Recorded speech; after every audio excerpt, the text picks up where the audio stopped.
Welcome ladies and gentlemen to my channel. This is Mon, and in this guide we will dive into how to build the Jaws pistol that just recently got an extra 20% unstable bomber damage buff. So let's dive right into it, starting with its weapon features. Every 4 hits triggers unstable bomber, which is 1 proc of blast damage of 120% psi intensity with a delay of 0.1 seconds and a blast radius of 1.5 meters.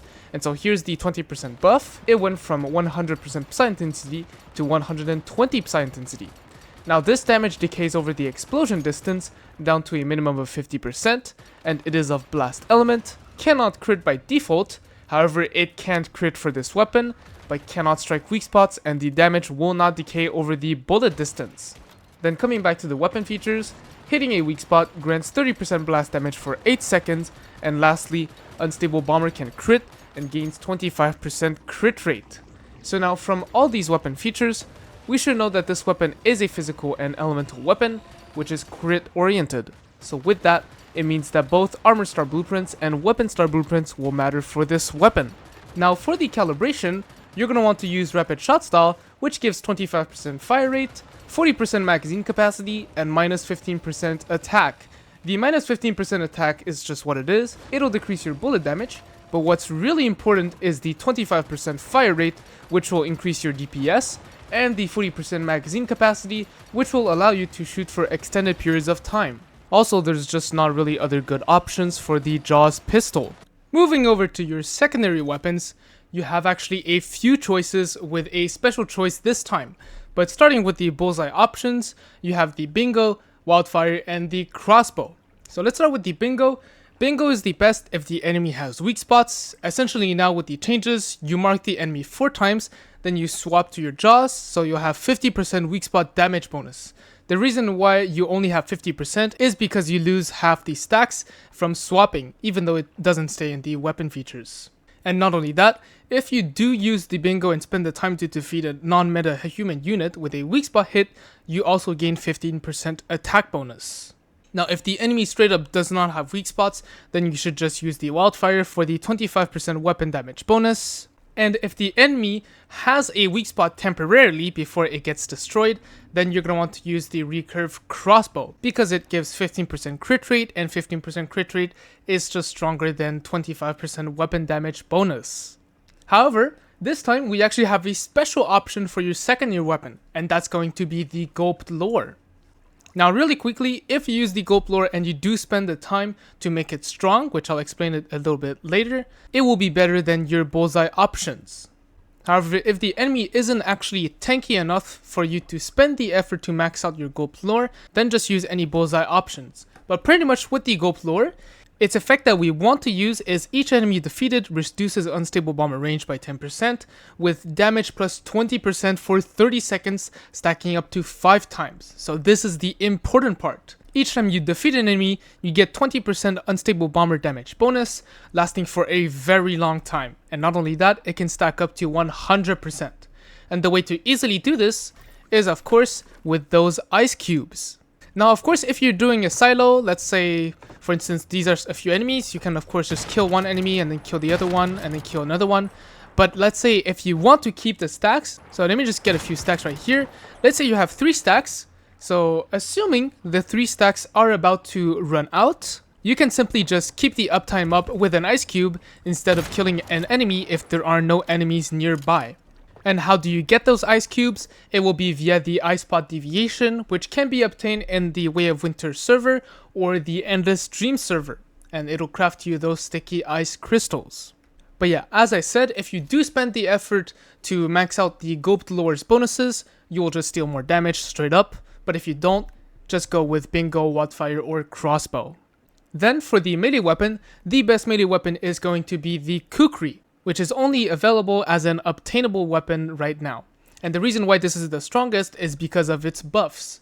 So you'll see that defeating a target grants all weapons attack plus 30% and crit rate plus 15% for 10 seconds, which are both insane buffs for the Jaws, since Jaws benefits from attack and a lot from crit rate. And not only that, when you defeat an enemy with a heavy strike with the kukri, you gain 20% psi intensity, and with this buff, it will also buff your unstable bomber's damage at the same time. So kukri is just absolutely, it's insane. There's just nothing better than this for a melee weapon.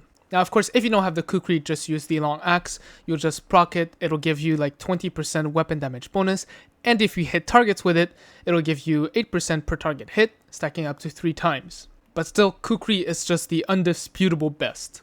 And of course, how do you easily trigger this? Once again, it's going to be with the sticky ice crystals. I just store one on the ground, and then you just hold V for that heavy attack, and you'll get the psi intensity bonus and the attack and crit rate buffs. Moving over to the accessories, I'm using the tactical flash hider for the stability, the compact reflex sight for the stability as well, the integrated laser sight for more accuracy, and the extended pistol mag for more magazine capacity per mag, and for another important reason, which will be explained later in the video. As for the ammo, that'll depend on the secondary weapon that you use, but essentially, if you use the bingo, then your best ammo types will be either tungsten pistol AP ammo, or suppression pistol AP ammo, or penetration pistol AP ammo. And if you use the gold lore, instead of being tungsten, suppression, and penetration, it'll be blasting, suppression, and penetration, all depending on the type of content that you are doing. Moving over to deviation, you have 3 choices. You have the Zap Cam, the Lone Wolf, and the Shattered Maiden. Now, in an ideal world, the Shattered Maiden will be the best deviation to use. However, sometimes when you pull her out, she just sits there and does absolutely nothing. But essentially, in the cases where she actually does work, she's insane because she gives 80% explosion damage bonus, and she'll inflict slowdown to any enemy she attacks, and she will lock them in position if it is not a boss enemy. So essentially, the elite or normal enemy will not be able to do anything. And so usually you'll find the best results with the Shattered Maiden when the setup time allows for it and when the enemy is really tanky. However, as for everything else, you'll just find better results with the Lone Wolf or the Zap Cam. Now, the Lone Wolf and Zap Cam both give 43.2% weapon damage bonus at level 5 rating. And the choice is pretty easy. If the Lone Wolf can hit the enemy, you'll want to use it, but if it cannot, then you'll want to use the Zap Cam. And the reason for this is because if the Lone Wolf does not physically reach the enemy, it will not give its 43.2% weapon damage bonus. Moving over to the Cradle perks, I'm currently in a non-novice scenario, so I'll go over those Cradle perks. You're going to want Anti-Coherence for the pistol damage bonus, then you'll want Tactical Combo for the weapon damage bonus, Status Enhancement for the status damage bonus, Elemental Sense, and Explosive bonus for the Unstable Bomber keyword damage bonuses. Then you'll also want Deviant Energy Defense for the Cradle shield, and of course you'll want Tactical Leap for the 20% damage bonus against any type of enemy in the game, and 10% damage bonus against their shields. Now, I do know that in the description it says 20% damage bonus against deviants, but let's say that I decide to proc this effect for, let's say, 3 seconds, and I take a look at my stats. You'll see that here I actually have 20% damage bonus against deviants, rosettas, and vultures, and the same thing goes for the shield. I get 10% damage bonus. Now, as for the last slot, if you are using Bullseye as secondary, then you're going to want to use Marked Strike for the 20% weak spot damage bonus, but if you're using the Gold Lore, then you're going to want to use Anti-Phase for the sniper damage bonus. Moving on to food buffs, starting with the food slot, if you use a Bullseye weapon, then you're going to want to use Mixed Fried Hot Dog. It is the best option for Bullseye weapon secondaries, since it'll increase your damage by 20% towards enemies affected by the Bullseye, which counts as X-type damage bonus, which is the strongest multiplier that you can have since you don't have a lot of it. However, if you don't use a Bullseye secondary weapon, you won't be able to proc Mixed Fried Hot Dog's effect. Hence, you will actually want to use Stargazy Pie to increase your crit damage by 25%, which will both affect your explosion damage and your normal bullet damage. Then for your drink slot, you're going to want to use Whimsical Drink to increase your status damage bonus.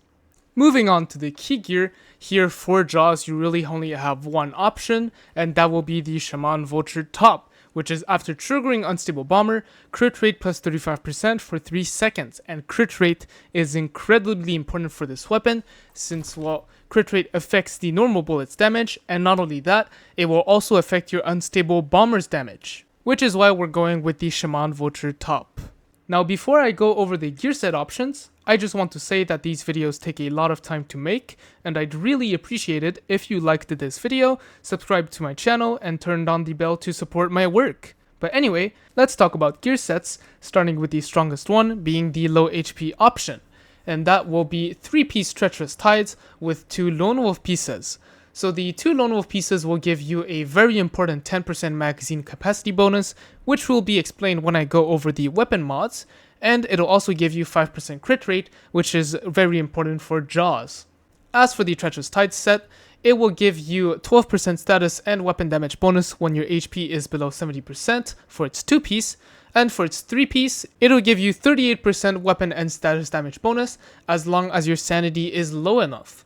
Now for me, I like to keep my sanity at absolutely 0% so that I gain more from my lunar mods. But essentially, this is what 0% sanity looks like. You will sit at a total of 60% max HP reduction. And how do you have low sanity? Well, that would be by eating a plethora of food items. So for instance, the spoiled food, which reduce your sanity by 200 points, but do inflict gastric discomfort. Or you can definitively use these new sanity corrosion capsules, which reduce your sanity by 100 points at the cost of nothing. Now, if you don't like to play the game at such low HP, then you can go for a slightly higher HP variation, which would be to lock your HP at 70% so that you can get the bonus from 2-piece Treacherous Tides, and now you want to use 3-piece Lone Wolf for the 3-piece effect, which is stacking crit damage bonus up to 48%. Of course, you'll be safer than the first preset, but you will deal less damage due to having to stack up your crit damage buffs. And now if you absolutely don't want to play around with your HP, then you're going to want to use 4-piece Lone Wolf with 1-piece Bastille. The 1-piece Bastille will give you 10% weapon damage bonus as long as your HP is above 70%. And now we are adding the 4th Lone Wolf pieces, which will increase your max Lone Shadow stacks, so your crit damage stacks to 10. So essentially you will be able to have up to 60% crit damage bonus. And now, not only that, after reloading, you will also get 8% crit rate for 2 seconds. But of course, do keep in mind that with this preset, you will deal less damage than the other 2. And now for the mask hide that you're going to want to use, the best mask hide will be Golden Wool, which is weapon damage and status damage plus 12% in total between them, with the proportion changing every second. Jaws benefits from weapon damage and status damage bonus, so it's going to be a very good option for it. Now for the mods Suffix and Substats priority, starting with the weapon mod and the mask mod, you're simply just going to want to go with Violent Suffix. And the reason for this is because the usual keyword Suffix, here being Unstable Bomber, only buffs Unstable Bomber's damage. And so if you go with Violent, it'll buff your weapons damage, and it also buff your Unstable Bomber damage. Now as linked attribute, you're going to want to go for 6% weapon damage bonus, but very importantly, you will want to have at least 14.4% magazine capacity from all of the Violent mods that you end up using. This is an important breakpoint which will be explained later when I go over the weapon mod. And then lastly for gender attribute, if you have 2 linked attributes, just go for 1 damage against X type, but if you only have, let's say, weapon damage bonus, then go for 2 damage bonus against X type. Then, for your helmet mod and your top mod, ideally you're going to want to go with Lunar Suffix, and the reason for this is because Lunar Suffix mods scale incredibly high with their bonuses, as a matter of fact, double than Violent bonuses and Talent bonuses. But of course, if you don't have Lunar Suffix, then you'll simply just go with Violent Suffix. And here, as fixed attribute for Lunar Suffix, your main priority should be crit damage bonus. And for the linked attributes, you should just go with a weapon damage bonus increase the lower your HP is, just because it's just more consistent than if you were getting status damage bonus, since your Unstable Bomber damage bonus does still decay within explosion distance. Now for your pants and boots, if you actually manage to get good downstar mods, then you should use them, because with the same color compared to Violent, they give the same amount of damage bonuses by default. However, if you fulfill the preference condition of being higher than the enemies, you will gain even more damage bonuses, which is why downstar will be preferred. So of course, you're going to want to go with crit damage, weapon if you use bullseye, or status if you use sculpt lore, and 1 general attribute, so 1 damage bonus against X type. However, if you don't have good downstar mods like me, then just stick with Violent, it is still perfectly good. Now lastly for the gloves, you're going to want to go with Violent Suffix, with weapon damage as linked attribute, and of course with magazine capacity if you haven't fulfilled the 14.4% breakpoint. And of course lastly, 1 general attribute, so 1 damage bonus against X type of enemy.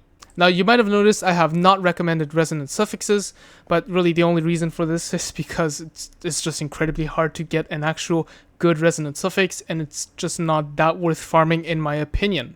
Moving over to your mods, starting with the Jaws mod, the best mod to use is simply going to be Bombardier Souvenir, which effect is when triggering Unstable Bomber, automatically refill 10% of your magazine. And this is where your magazine capacity substats become important. Because if you don't have enough magazine capacity substats, you will not have 20 bullets in your Jaws magazine. Which essentially means each time you trigger Unstable Bomber, you will only refill 1 ammo per Unstable Bomber proc instead of 2 ammo. So essentially all what you need is the Rapid Shot Style Calibration, which gives you 40% magazine capacity, and of course Lone Wolf gives you 10%, and the last remaining percentage that you need will have to come from your mods, so 14.4% is the breakpoint. And here, just to demonstrate this, I currently have enough magazine capacity substats so that I have 19 ammo, and if I decide to proc Unstable Bomber, you'll see that I have only refilled the 1 ammo. I went from 16 back to 17 ammo. However, if I have enough to have 20 ammo in my magazine, then if I proc Unstable Bomber, you'll see that I restore 2 ammo, and I went from 17 back to 19. And so this is what I was talking about earlier, of why you would need to have at least 14.4% magazine capacity to make Bombardier Souvenir even better. Now as for heavy explosives, this isn't really for PvE, since the heavy explosive makes it so that you can stagger your enemies, and this is really a PvP mod. Now you also have another option, which would be Reckless Bomber, which is every 1% crit rate, Unstable Bomber damage plus 0.5%. However, unfortunately, this simply just deals less damage than if you were simply using Bombardier Souvenir. And not only that, with Reckless Bomber, you have to constantly reload.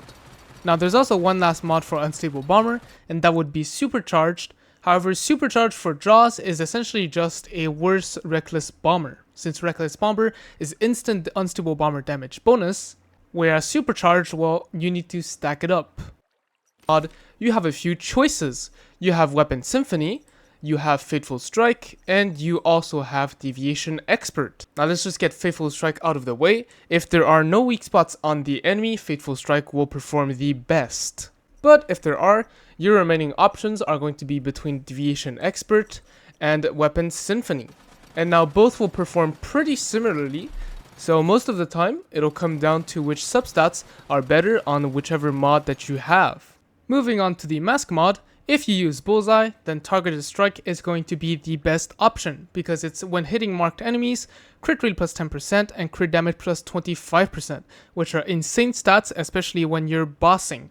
Though of course, if you aren't bossing, then you're going to want to use Pinpoint Strike, which is when Unstable Bomber hits only one enemy, Unstable Bomber final damage plus 25%. Now I do have to say, Pinpoint Strike currently doesn't work if you use it on a dummy. However, it'll work when you actually fight enemies. Now, if you use Gulped Lower as secondary, then your only option is pretty much Pinpoint Strike. Moving over to your Gloves mod, you have two options, no matter the secondary that you use. You will have Crit Amplifier, which is 10% crit rate and 15% crit damage, and you also have Crit Boost, which is 15% crit rate.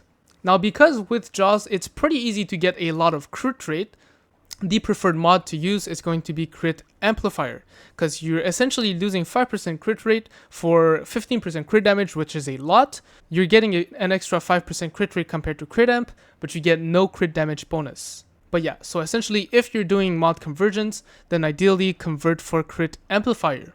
Moving over to the Boots mod, if you are running the low HP preset, then you're going to want to use Rush Hour, because it's every 10% HP loss grants 4% weapon and status damage bonus, and if you are at 0% sanity, you are essentially going to permanently gain 24% weapon and status damage bonus.